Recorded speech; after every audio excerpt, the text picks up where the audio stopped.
Alright, after that fail. Today I'm going to be covering the Battle of Otumba, which is a battle between the Habsburg-controlled Spanish Empire and the rather new, or at least to the Habsburgs and to the rest of the Europeans, Aztec Empire. Now, there isn't too much known about this battle due to mostly language barriers. However, this game does provide, in this area right here where I'm flailing my mouse, some good background information surrounding this battle. I'm not going to read it all right now. However, key notes to make sure of is that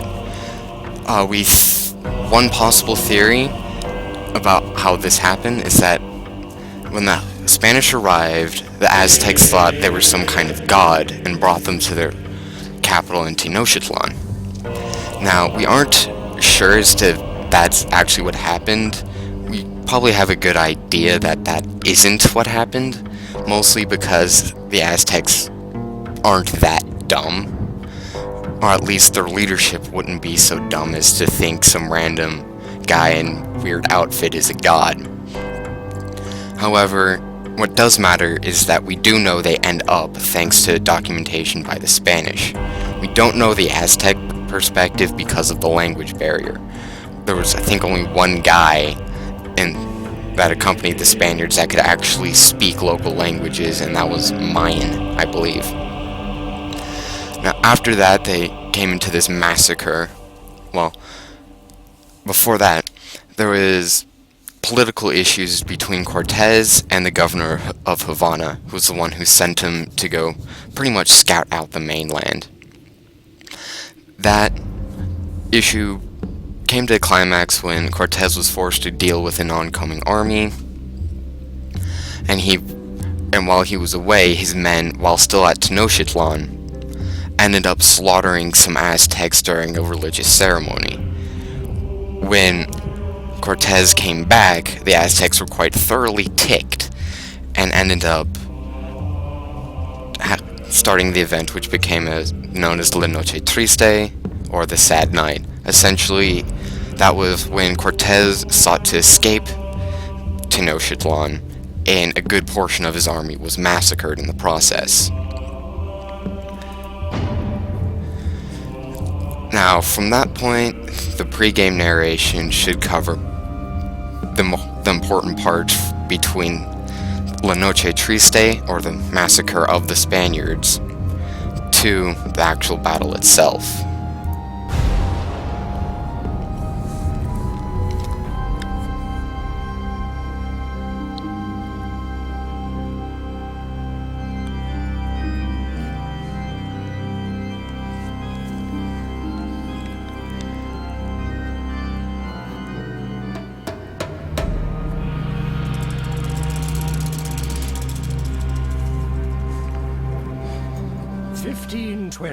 The New World.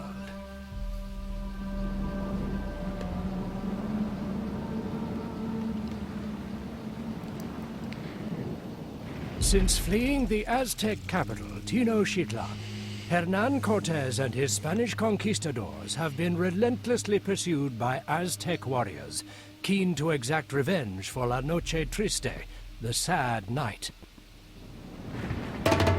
On crossing There are massacres on both sides. The Otumba plains, Cortés and his men find an enormous Aztec host waiting for them in the valley below. The Spaniards, suffering from hunger and disease, are exhausted. However, having made alliances with local tribes, the Spaniards are supported by Tlaxcalan warriors who have no love for their Aztec overlords. That is indeed true. Indeed, some of Cortés' Tlaxcalan guides have gone for help from nearby tribes. Even with allies, looking at the army below, Cortés and his men expect their final hour has arrived. Cortés speaks to his men, telling them that science and discipline will prevail against the vast number of Aztecs arrayed against them. The Spanish are armed with steel and gunpowder weapons, while the Aztecs, though fierce and skilled warriors, are armed only with weapons of wood, stone, and obsidian. The Aztecs, without knowledge of horses in battle, have chosen to meet the Spaniards on Otumba's open plains, rather than amongst the crags and forests that would have negated the awesome power of Cortés' cavalry. Cortés instructs his men to target the many chiefs leading their men below. After earnest prayers to Santiago, the Virgin Mother and God, Cortés and his men prepare for what will be a fight for survival. Only victory in the upcoming battle will allow Cortés and his men to see another day. Alright, at this point I just want to make note of some key differences between this game and actual history. First, Cortés didn't have this many musketeers, and at the end of the battle you're going to see these musketeers are very effective, which they weren't. Musketeers at this point in history weren't very powerful. They were deadly, they just were so terribly inaccurate that they were mostly used for just fear. Also, an important thing that I saw when looking up like the more military side of this is that you're going to look at this Aztec army and see that they're in very tight formations. This didn't really happen for them. The reason that the Europeans usually fight in tight formations are because of cavalry. Well, these Aztecs have never seen cavalry before, and so there's no reason for them to be fighting in such tight formations. They were actually fighting in very loose formations at the time, and that allowed Cortés's cavalry to be even more effective. Now, I've adjusted my local infantry guys, these Tlaxcalan mercenaries. I don't know how to really pronounce these things. It's not easy to pronounce that name. But yeah, my local mercenaries are in their more historically accurate formations.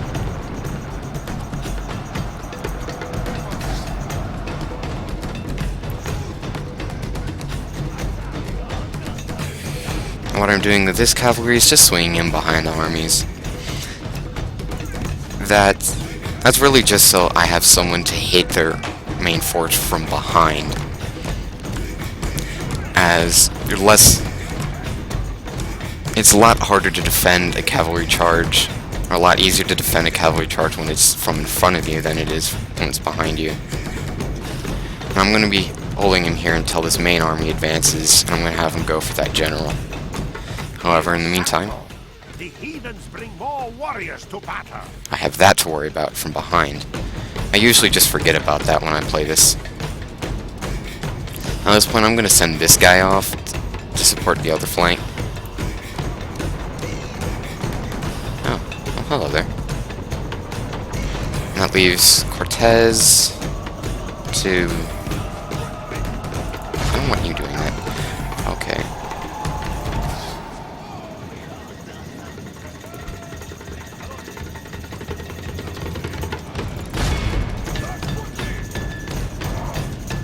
Distract my musketeers, please.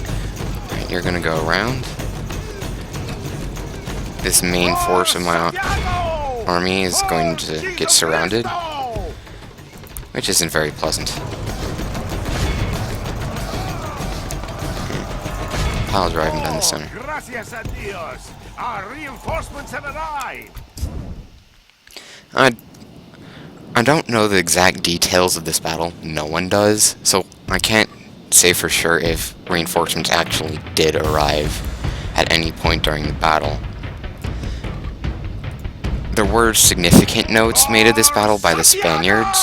However, there wasn't really anything detailed, as pretty much everyone on the Spanish side was fighting for survival and focused more on trying to live instead of actually, writing or documenting what was happening.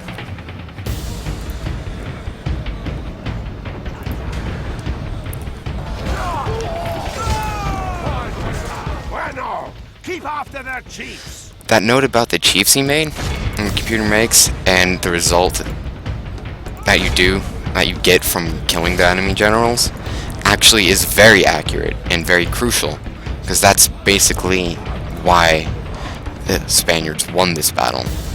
They won because they managed to kill key Aztec leaders, and they pretty much destroyed any central command that they had, which allowed for the Spaniards to do whatever the heck they wanted.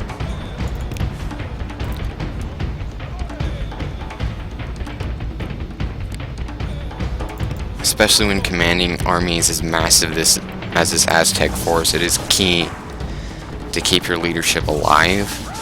That way you just have some sort of central command. And because the Spaniards managed to kill the Aztec leaders, chaos ensued.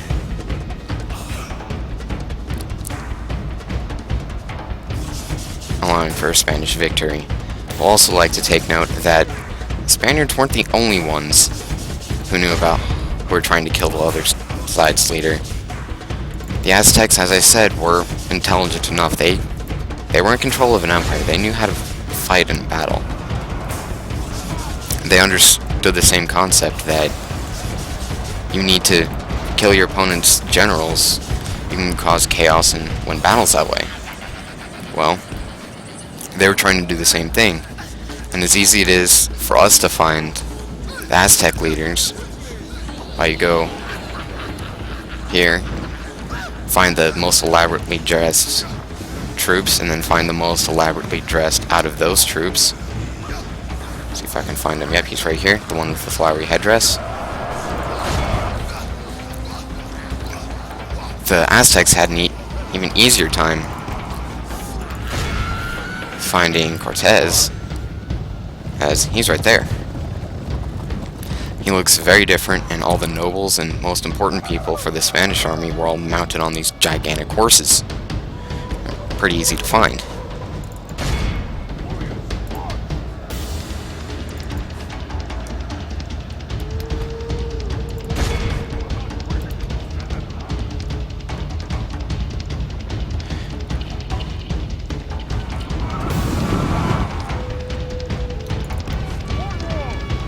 I'm not going to get an effective charge from that sort of distance, so I'm just going to let them continue to run off.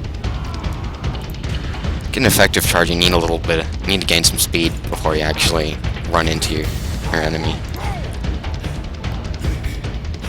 That's just taking advantage of the law of conservation of momentum. Okay, you don't need to do that anymore. Go clean up this mess.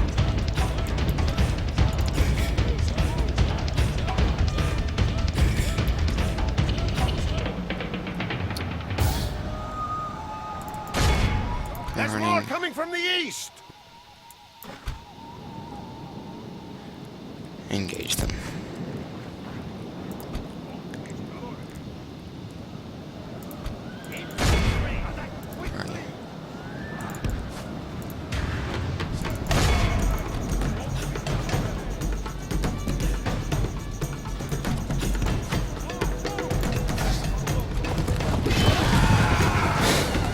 Well, there's two down.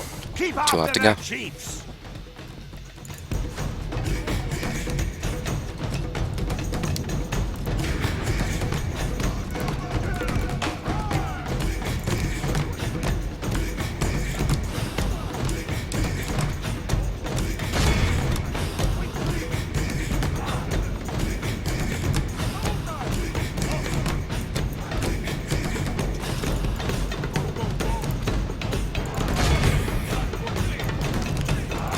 That's not supposed to happen. We're supposed to fight. Probably the most important impact of this battle had is just a demonstration of how influential cavalry was during the medieval era. Aha! There is the leader of this host. Kill him and the other chiefs will be lost. Yeah, I found him. And he's the last general Keep left. after their chiefs. over back to the original thought of cavalry being defining in medieval warfare. Like, these Aztecs had almost no preparation for anti-cavalry strategies. Because of that, like, as you can see, like, my cavalry is just having a field day out here, and I'm not even using it to their maximum potential. Like, I'm no blundering idiot, but I'm not using my cavalry perfectly. This cavalry in the medieval era, you didn't have ways to organize against it. It would dominate you just as badly as I'm dominating this Aztec army.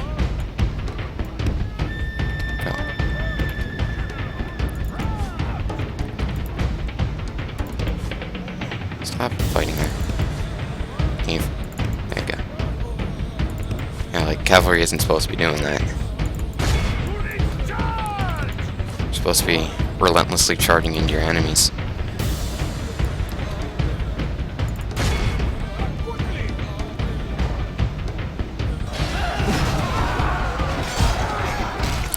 And that should be win. The Aztec chief. Hopefully his men will soon lose heart. Victory is ours. Let victory be a salve on our wounds, proudly earned in the name of the Holy Cross. Now, historical context, we don't really know how important this victory is, mostly because we don't know what would have happened had the Aztecs won, or Hernan not won as dominantly. As I said, the most important thing to remember about this battle is just how dominant medieval cavalry is. If you look here, like, I had not that great of a battle with the cavalry, and Hernan Cortez, his unit of 40 men, inflicted 136 casualties. Another one got 303 casualties. And this is just random game playing average. If you look at these musketeers, 26 and 56, or 96 and 56. Actually, usually they end up higher for me. Sword and buckler men, I should point out that they almost always pose an important part. As you can, if you look, one of them sustained, 47 casualties and dealt out 167 casualties. That's another important thing that the Spaniards had that the Aztecs didn't, was, like, just straight up steel. Aztecs didn't have that. And the lesson plan I've drawn up, in the reference section you'll see a article referred to as Guns, Germs, and Steel, and the person who wrote that covers such things in depth, show that, like, how the Aztecs didn't have steel, or why they didn't know about horses. And now when it comes to using, like, video games in a class, just want to make sure it's important to understand that you use it to augment right now. There aren't really many games that are good to be a centerpiece. Maybe you can look at a game like Crusader Kings 2, made by Pandora Studios. However, those games are very few and very far between. And, well, really general uses for video games in a classroom setting, or in any setting really, is limited to the person, like, playing the game and organizing the lessons. And really all there is to say about it for now. Well, have fun.